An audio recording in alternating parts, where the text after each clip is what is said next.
Een sterrenrestaurant runnen is voor veel chefkoks een echte droom. Maar het is vooral keihard werken om elke dag opnieuw topgastronomie te brengen met de smakelijkste gerechten op het bord.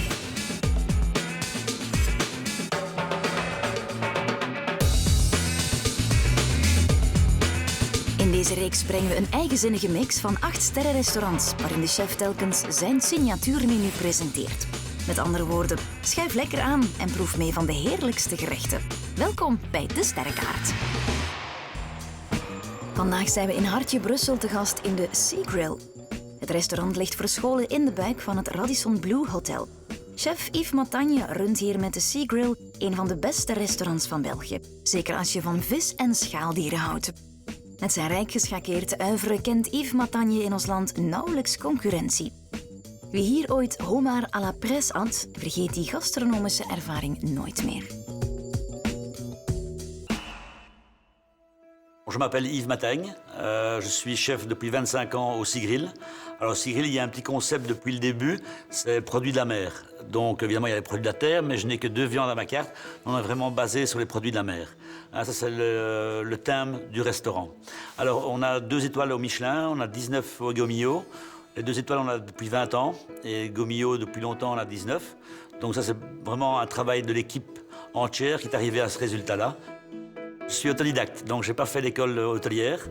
Donc j'ai directement travaillé dans les restaurants, mais j'ai commencé très tôt avec un restaurant de famille à la côte belge, où ma passion est arrivée. Donc toutes mes vacances, je les passais à la côte belge, dans un hôtel qui s'appelait Les Pingouins à l'époque, qui était à Dunberg. Au début, je voulais être chef d'un hôtel, dans un palace ou hôtel, etc. Donc j'ai commencé au Hilton pendant 5 ans, puis je suis parti à Londres pendant un an et demi pour le Hilton. Et puis au moment où je devais partir en Australie, j'avais un contrat pour le Hilton en Australie, la chaîne à l'époque SAS est dû me chercher pour ouvrir le Sea Grill avec Jacques Le Divelec, qui est un très grand chef français qui travaille à Paris. Et je suis parti chez lui pendant 1 an avant d'ouvrir le Sea Grill. Vous savez, quand on reçoit une étoile Michelin, c'est déjà une grande fête avec toute l'équipe. Donc on a eu la première étoile la première année, et donc pour moi ça a fait vraiment un plaisir énorme. Et puis il y a le nom Sea Grill. Les gens ne comprennent pas bien le nom Sea Grill. Le Sea Grill, à l'époque, quand j'ai commencé la première année, il y avait un grill dans le restaurant. Et c'est pour ça qu'on n'a jamais enlevé le nom, mais dès qu'on a eu la première étoile, on a enlevé le grill et on a fait un salon à la place du grill. Mais le nom est resté. Alors, gastronomie, pour moi, il n'y a pas que la cuisine, c'est un tout.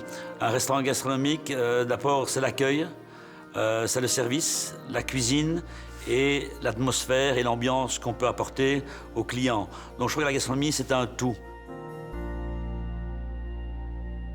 Alors, le menu, on va commencer par une langoustine foie gras, parce que vraiment, ici, c'est vraiment un restaurant de produits de la mer et de la terre aussi, donc j'aime bien mixer les deux. Donc, c'est des langoustines avec foie gras. On va commencer par la nougatine. C'est ce qui prend un peu plus de temps, il faut laisser reposer. Donc on va prendre une poêle simplement. On fait chauffer la poêle. Donc ici on va faire fondre le glucose. Et alors on a les 4 épices. Donc ça c'est un mélange d'épices que tout le monde connaît, que tous les chefs connaissent. On a un peu de vinaigre, on a du sésame noir et blanc et des cacahuètes. On va faire un caramel. Et puis on va faire reposer sur un plexiplan qui est juste derrière moi. Et on va laisser reposer, ça va durcir. Et puis on va couper des petits morceaux pour mettre sur la présentation, pour avoir ce petit goût croquant. Vous savez, dans le plat, il y a plein de structures différentes. Hein. On parle de petits croustillants, il y a la purée qui est un peu suave en bouche. Donc voilà, c'est tout un mélange. Et ça, c'est important quand vous faites un plat, qu'il y a toutes ces structures dans le plat. Donc ici, on va lui donner légèrement une couleur. Donc on va passer, pendant que ça chauffe, on va faire la purée de carottes. Hein. Vous coupez seulement en tronçons, il n'y a pas de difficulté là-dedans. Attention, bien contrôler votre sucre, pour qu'il ne prenne pas trop de couleur. Voilà. Donc, vous voyez, la couleur, elle est devenue un peu caramel. Hein. Là, on va ajouter les peanuts, le sésame, les 4 épices. On mélange. Vous pouvez sentir l'odeur, hein, c'est magnifique. Et on va déglacer le vinaigre. Quand vous mettez des épices dans un plat, il faut toujours les faire cuire hein, pour que ça donne toute la saveur, donc c'est important. Hein. Voilà, là la couleur est belle. Et là, on va le mettre sur un plexiplan. Voilà. Et on le laisse comme ça, refroidir. Et dans 10 minutes, il va être dur. Et là, on va couper en petits morceaux. Donc, c'est très simple à faire. Et c'est délicieux à manger comme ça, avec un peu de chocolat autour. Donc là, ici, on va le mettre sur du salé. Mais en sucré, c'est très bon aussi, avec un peu de chocolat autour. Bon, on avait dit les carottes. On va ajouter les piments. Hein? Donc, ça, évidemment, le piment, c'est au goût de chacun. Il y en a qui aiment les choses plus relevées. Ici, on le fait vraiment pour une moyenne par rapport à notre clientèle. Du gingembre frais, hein, c'est important. Un peu de thym. Feuilles de laurier. Qu'il faudra retirer après quand on va tout mixer, parce que et le thym aussi. Donc, voilà, on va faire chauffer et on va simplement mouiller à l'eau, tout simplement. Voilà. Pas trop d'eau. Je préfère en rajouter par après, que la réduction se fait aussi que tout le goût des carottes reste dans ce jus. On va directement mettre un petit peu de sel dedans. Voilà, on va laisser cuire. Alors, on va passer à la sauce. Donc, les carottes sont en train de cuire. Maintenant, la sauce. Donc, la sauce, on va nous faire un petit caramel. Hein, donc, c'est du sucre. Simplement, vous déposez le sucre. Et on va faire de nouveau colorer ce sucre pour qu'il vienne caramel. Là, c'est vraiment pour le début de la sauce. Hein. Donc, ce sera légèrement sucré autour. Mais le caramel a une importance pour le goût de la sauce. Bon, il y a pas mal d'ingrédients. Elle est facile à faire, mais il y a pas mal d'ingrédients. Et après, on peut la faire soit en sauce, comme on va le servir, ou en vinaigrette aussi. Donc, on prend la base, et cette base, on peut faire pas mal de choses avec. On peut laquer aussi avec. Donc, c'est un peu cette sauce qu'on met avec des canards laqués, quand on roule les crêpes avec les poireaux, et là, on est parti là-dessus. Donc, ici, on va ajouter aussi de nouveau le gingembre. Il y aura un petit peu d'ail. Et là, on va déglacer à la soya sauce. Et on va ajouter alors, la pâte d'haricots noirs. Attention, évidemment, tout est vraiment pesé. Hein. Pâte de sésame.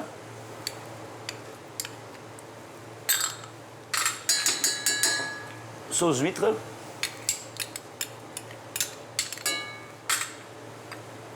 La cannelle. Hop, 2 bâtons. L'anis étoilé et la cardamone. Oui. Voilà. Oui, fermentation de soja. On va ajouter l'ail et le gingembre. Voilà. On va faire recuire un petit peu dedans. Et on va simplement mouiller ici avec du fond de volaille. Ou un fond de canard, si on met avec du canard, voilà. Ici, on va mettre un fond de volaille qui est plus ou moins neutre, hein, donc très clair, un fond de volaille clair. Parce que la sauce, déjà, est assez colorée par le caramel. Okay. Important, pour beaucoup de chefs, c'est le produit, il n'y a rien à faire. Donc déjà, trouver les produits de qualité, et ça, il faut chercher, il faut trouver les bons fournisseurs. Les poissons arrivent tous les jours frais, ça c'est important. Donc ça, c'est quand même une façon de voir les choses. Et tout arrive brut, on doit tout nettoyer. Oui, rien n'arrive coupé ou quoi que ce soit. Donc déjà, cette partie de produit, c'est important. Après, évidemment, chaque chef a sa façon de voir les choses. Ici, bon, c'est une cuisine vraiment de poisson. Il y a les classiques qui doivent rester dans le restaurant, moi je trouve. Les gens viennent pour des plats qui sont à la carte depuis 25 ans. Donc ça, c'est un peu ma façon de penser. Il y a des plats que je ne peux pas retirer parce que voilà, c'est ma façon de penser. Ils ont été là depuis 25 ans. Et c'est pas parce qu'il y a toutes ces évolutions dans la cuisine que je dois les retirer, vous voyez. J'ai 2 sortes de clientèle. Une clientèle qui vient pour les nouvelles créations, qui est une cuisine un peu plus créative, un peu plus nouvelle. Et j'ai mes clients qui viennent pour des plats plus classiques et voilà, et moins recherchés. Ils veulent plus le beau produit sur assiette et pas de chipotage. Ils veulent 2-3 goûts sur l'assiette. J'ai les menus, mais j'ai une grande carte à côté aussi avec des classiques et des préparations qui sont au menu ou à la carte. Et moi, je vends 50-50. Évidemment, les gens qui sont en Belgique qui ne connaissent, pour eux, ils ne regardent plus le Michelin, ils ne regardent plus le Gourmillot. Mais pour les étrangers et pour les gens qui ne connaissent pas, ces cotes sont importantes pour nous, évidemment, et pour l'équipe. Ça amène une clientèle. Il n'y a rien à faire. Celui qui dit que ça amène pas une clientèle, oui, ça monte votre chiffre d'affaires de 30%. Voilà, donc ici, j'ai passé ma purée de carottes au piment, gingembre, etc. au Thermomix. Voilà, donc vous avez la purée, donc bien lisse, à l'avance, vous le mettez sous vide, et ça tient allez, facilement 1 semaine au frigo. Donc ça, c'est la mise en place. Donc maintenant, on va travailler les garnitures pour l'assiette, qui vont arriver avec des langoustines et foie gras. c'est vraiment ce qu'on va poêler au dernier moment, c'est le foie gras et les langoustines. Donc ici, j'ai un pomelo. Donc c'est pour donner un petit peu d'acidité et un peu de fraîcheur au plat. Donc ça, on va la mettre froide sur l'assiette, comme ça. Alors, une autre fraîcheur qu'on va amener en plus. Donc vous voyez, ici, c'est du cru, fraîcheur. Et ici, on va amener de nouveau du cru, fraîcheur aussi. Donc ici, vous avez du concombre. Et simplement, on va rouler le poireau autour du concombre. Quand on fait du canard laqué dans les crêpes, on met toujours du poireau et concombre. Hein, et c'est de là que c'est venu l'idée, c'est une mixture de cette sauce avec ce langoustine, foie gras, et on va donner de nouveau une fraîcheur avec les concombres et les poireaux. On aura aussi un petit chop choy qu'on va juste terminer à la poêle avec un peu d'huile de sésame, sel et poivre, tout simplement, pour donner encore une fraîcheur en plus. Donc maintenant, on va passer au poêlage langoustine et foie gras. Pour les langoustines, c'est très important. C'est comme une Saint-Jacques, etc. C'est trop cuit, c'est pas bon, c'est caoutchouteux, etc. Donc moi, je laisse toujours la langoustine légèrement crue à l'intérieur. Donc poêle bien chaude, matière grasse, hein, sur de l'huile d'olive ou une huile pimentée, etc. Hein, moi, j'aime bien de faire une huile à la carcasse de langoustine pour ramener ce goût de carcasse en plus dans ma préparation. Parce que comme elles sont décortiquées, la carcasse n'est plus autour. Donc j'aime bien, c'est redonner le goût de carcasse. Dans la poêle bien chaude. On va déjà pouvoir mettre le foie gras. Le foie gras prend un peu plus de temps que les langoustines. Hein, donc je vais le garder, faire poêler le foie gras. Je vais l'assaisonner par après. Vous voyez la coloration du foie gras, elle vient directement, vous voyez. Et ça veut dire que c'est un bon foie gras aussi. Il a la même couleur partout. Voilà, et on va faire monter la température tout doucement. Ici, on voit la couleur qui change tout doucement. Et il faut une bonne croûte au foie gras. Donc ici, je vais le débarrasser ici 2 minutes. Hein. Je vais terminer mes langoustines. Donc on met un peu d'huile. Bien chaud.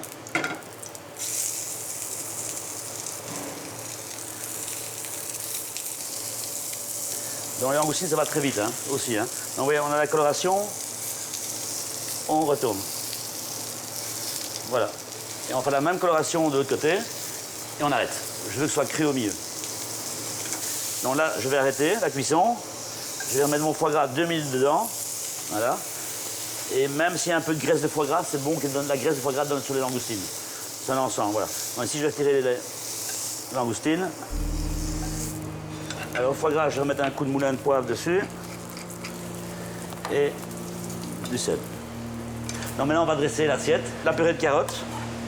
Donc, on va faire un trait de purée de carottes. Le foie gras.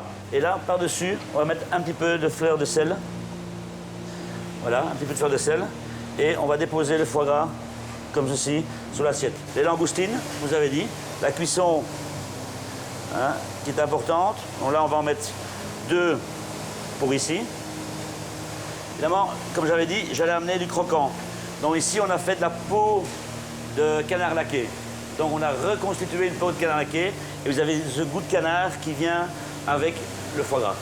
Donc ça, on va la mettre, hein, un petit peu par-dessus la préparation. Voilà. Là, on va le laisser comme ceci. On a le chop choy qui a été simplement poêlé avec un peu de gingembre.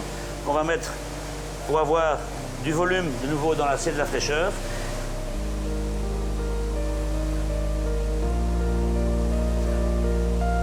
Notre caramel de tout à l'heure, bien dur, vous voyez. Et là, on va casser quelques petits morceaux. Donc, je vais mettre comme ça des petits croquants. Et c'est le premier plat.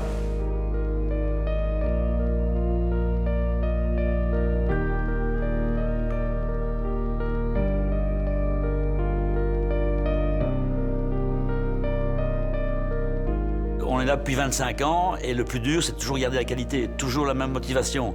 Et ça, je crois que c'est dur pour une équipe parce qu'il faut toujours, voilà, toujours se remettre en question. Et voilà. Et heureusement qu'il y a des petits jeunes qui arrivent de temps en temps dans l'équipe pour pouvoir justement donner un air frais, etc. Donc je crois que la jeunesse a l'importance aussi pour moi dans mes équipes. Mais je reste toujours dans ma ligne et dans mes idées. Attention, hein, je ne change pas ma façon de penser de la cuisine. Hein. le service, aujourd'hui, chez moi, il y a encore beaucoup de découpes, comme à l'ancienne. Donc j'ai encore pas mal de chariots qui passent dans le restaurant. Sur la carte, on a 5 découpes en salle, comme le beau turbo, le grand bar entier au gros sel, par exemple. C'est des classiques qui sont dans le restaurant et je ne peux pas les retirer. Alors parfois, les clients me disent, mais c'est un peu simple. Mais non, il n'y a rien qui est simple. Cuire un beau turbo au beurre, etc., c'est pas simple. C'est plus facile de cuire un poisson sous vide aujourd'hui que de cuire au beurre. Pour le plat suivant, on va faire un classique de la maison. Et ça, j'ai vraiment envie de vous le montrer. C'est la presse à homard. Il n'y en a qu'une en Belgique. Ça vient de Paris, de Jacques de Divelec, qui a créé cette presse à homard. Et ici, on va faire une béarnaise de homard avec cette presse. Okay? Et ça, on va faire en salle par mon maître d'hôtel. Er is 5 kreeftpers in de wereld. 1 in België, 3 in Frankrijk en dan 1 in Duitsland. Het is een uniek stukje. 27 kilo aan zilver. Het is totaal bijna 50 kilo. Donc il faut toujours des homards femelles. Ici c'est une femelle, donc j'ai besoin de récupérer les œufs et le corail qui est dans la bête pour pouvoir faire la sauce et lier la sauce devant le client quand on aura pressé la tête du homard. Donc le but c'est de récupérer tout le jus du homard et de le lier avec le corail et les œufs. Voilà, tout un petit travail devant les gens. Et c'est vraiment le goût naturel du homard. Donc ça, c'est ce qu'on emploie normalement dans le classique de la presse à homard. Alors on a fait une deuxième recette avec la presse à homard, c'est le riz de veau et béarnaise de homard. Et la béarnaise de homard, on l'a fait aussi avec la presse. Et c'est ce qu'on va vous montrer aujourd'hui. Quand j'ai pas de homard femelle, il n'y a pas de homard à la presse. Alors le mois ici, comme on en prend en Norvège ou en Bretagne, on peut travailler de mars jusqu'à facilement octobre. Donc là, je vais récupérer le corail que je mets dans un bol. Okay. Et ici, l'avant de la tête, je retire aussi, qui n'est pas agréable à manger, qui est amer, c'est pas bon, il faut l'enlever. Enlever le boyau, oui, et ça, je retire aussi. Alors, vous avez un petit peu ici, vous avez les œufs, et on va retirer les œufs aussi, qu'on va mettre avec le corail. On peut un petit peu en laisser dessus, c'est joli à la cuisson aussi. Voilà, ça on va en laisser un petit peu. Voilà. Alors, ici, les pinces, on va les cuire séparément. J'ai besoin de la chair des pinces pour pouvoir faire ma béarnaise de homard. Donc on va garder que le corps pour servir au client et la pince sera en garniture sur l'assiette et dans la béarnaise. On ne va pas l'assaisonner, on va mettre de l'huile. On va simplement mettre l'huile de crustacé que j'ai parlé tout à l'heure pour la première recette. Avec ce plat-là, on va ajouter une petite tranche de riz de veau poêlé. Donc tout le monde connaît le riz de veau. Donc le riz de veau a été braisé tout doucement, a été mis sur presse. Là, on va faire une tranche farinée et poêlée. Là, c'est bien chaud. On va mettre le homard côté chair bien appuyé dessus. Voilà. Le homard est prêt. Donc, il va partir en salle avec tout ce qui se passe ici. Le corail de homard que je vous ai montré tantôt avec les œufs, on a ajouté un petit peu d'eau froide et on l'a mixé. Alors, pour la béarnaise, c'est classique. On a l'estragon frais. On a l'échalote vinaigre. Ici, vous avez les coudes et les pinces en brunoise pour mettre dans la béarnaise. Ici, j'ai un petit jus de homard nature, dont on a pris des carcasses de homard et on a refait un jus. Parce que je n'ai pas assez de jus de la tête pour faire toute la sauce. On a fait des petites pommes de terre bouchons, vous voyez. On va mettre quelques morilles. Alors, on a des belles pointes d'asperges. On a récupéré une pince homard qu'on peut mettre ici pour donner un petit peu de volume dans l'assiette. Donc ici, on va travailler donc, à moitié.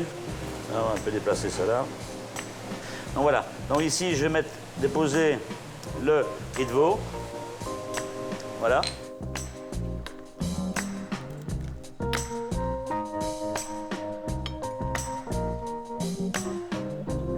En dan, ik neem de bisque en de koral en de eieren van onze kreeft. En dan, we gaan 3 maal gepersen.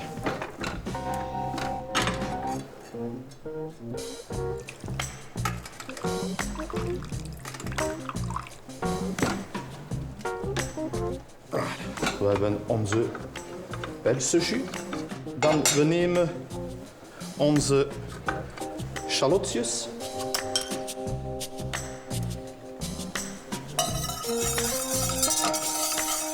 Maximum 30 seconden. En dan ik voeg de Belgische jus.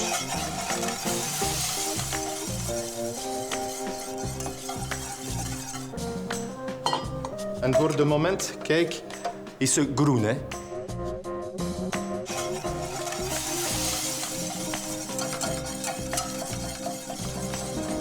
En dan, ik neem de stukken van kreeften. En een beetje peper.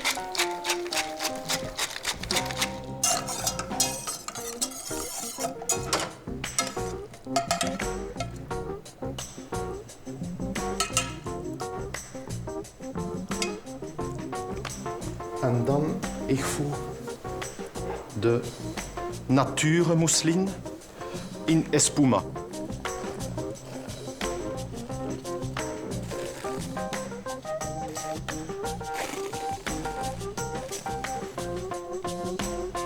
Een klein beetje dragon. Dan, ik serveer de boordje met kreeft, een Bretoense kreeft, kaalswezeriken, witte asperge vanuit een Carpentras en morelletjes.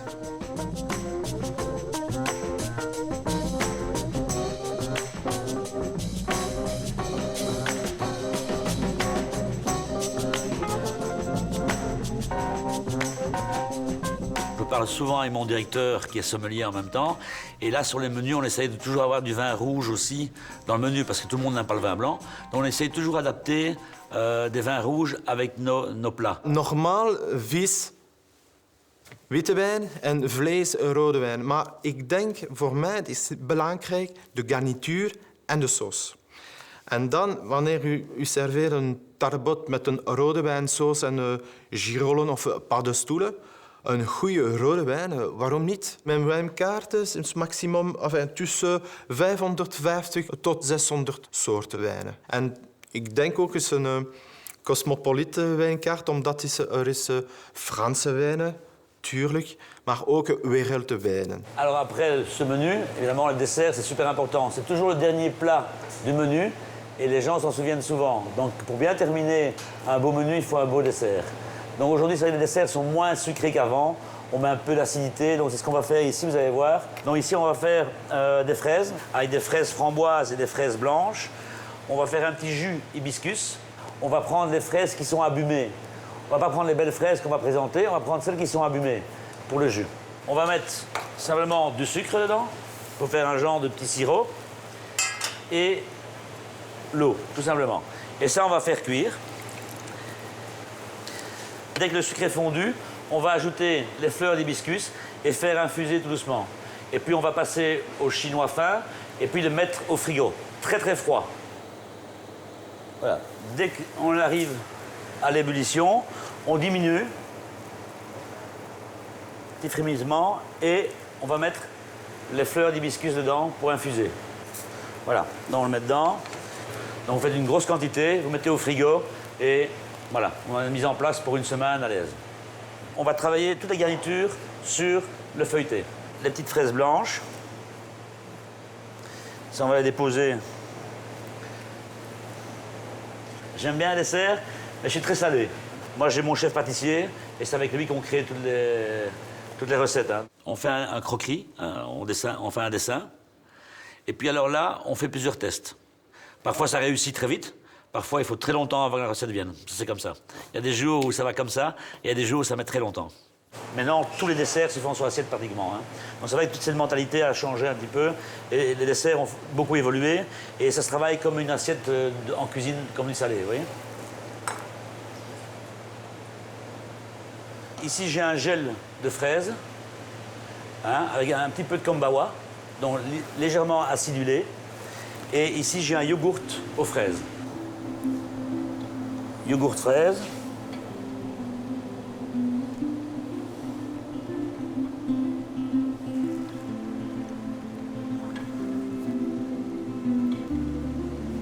Ici, j'ai des petites meringues, de nouveau, avec des fraises déshydratées. Donc c'est vraiment, on part vraiment dans tous les goûts de la fraise. Et on va ajouter des petites meringues.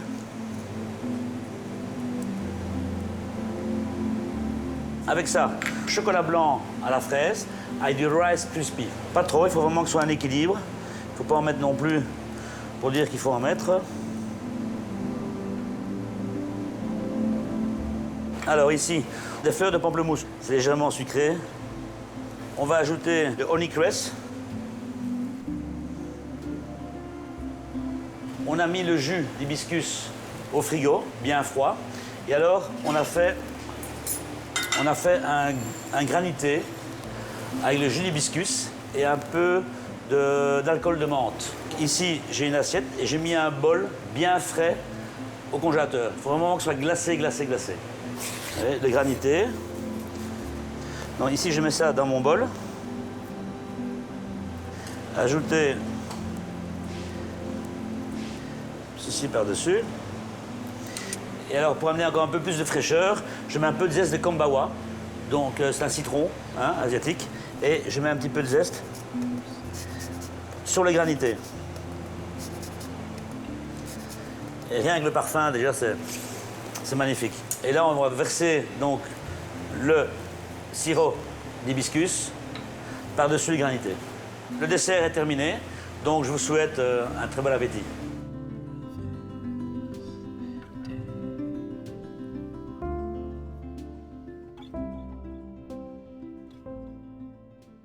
Alors c'est vrai que j'étais employé pendant pas mal d'années, donc pour moi c'était vraiment une nouveauté d'être complètement indépendant. Donc gérer un restaurant, je le faisais à travers une chaîne d'hôtels, où là vous avez un comptable, vous avez tous les gens qui s'occupent de tout ce qui est comptabilité autour de vous.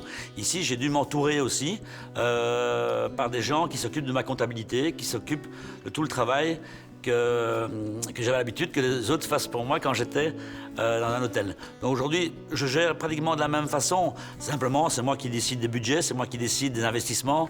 Mais bon, la chaîne Radisson m'a apporté beaucoup. On ne doit pas cracher sur ce qu'on a eu. J'ai eu beaucoup de chance de travailler pour une chaîne qui m'a compris, etc. Mais je crois que la mentalité de chaîne hôtelière aujourd'hui, maintenant, n'est plus aussi gastronomique qu'avant. Alors c'est vrai que depuis que je suis indépendant, donc c'est vrai que les chefs sont de plus en plus médiatiques et c'est vrai que ça apporte pas mal d'activités à côté.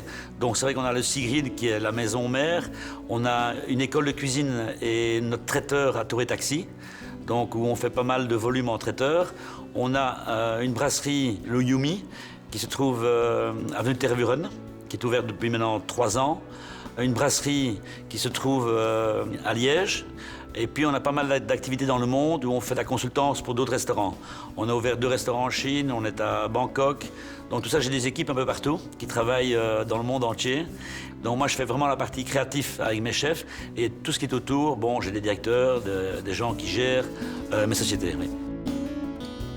La cuisine, pour moi, belge, avec tout ce qu'on voit en Belgique, tous les grands chefs qu'il y a en Belgique, je crois qu'elle est vraiment au top mondial. Bon, on vaut la France, on vaut l'Espagne, on vaut l'Italie. Non, en cuisine, il y a vraiment un savoir et une connaissance de la cuisine qui est extraordinaire.